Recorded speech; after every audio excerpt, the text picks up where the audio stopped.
Net నీకు ఎంత ఉన్నా కూడా తగ్గించుకోవటం, నీకు ఎన్ని రకాలైన ఆశీర్వాదాలు ఉన్నా నువ్వు తగ్గించుకోవటం అని నేర్చుకోవాలి. పెళ్లి చేసిందండి ఈవిడికి చూస్తేనేమో అలా ఆయన గారికి ఎన్ని సంవత్సరాలు? 70 సంవత్సరాలు. ఈవిడికి ఎన్ని సంవత్సరాలు? 60 సంవత్సరాలు. పిల్లలు పుడతారా?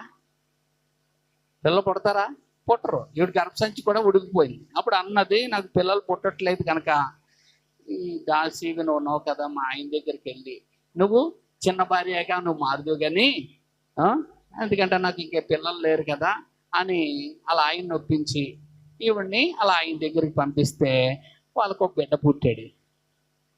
ఎప్పుడైతే గర్భం దాల్చిందో అక్కడి నుంచి పూజ ఎక్కువైపోయింది. ఎవరి మీద?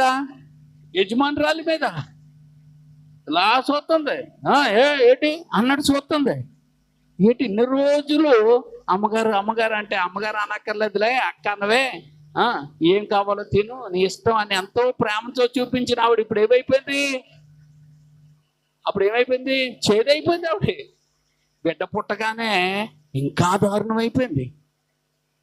ఆవిడికి తిండెట్టట్లేదు. ఎవరికి?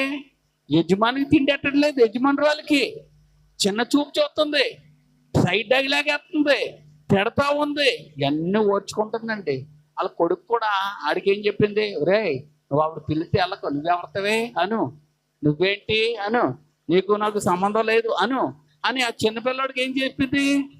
చెడ్డ మాటలన్నీ నేర్పితే ఆడు అలా మాట్లాడుతున్నాడు.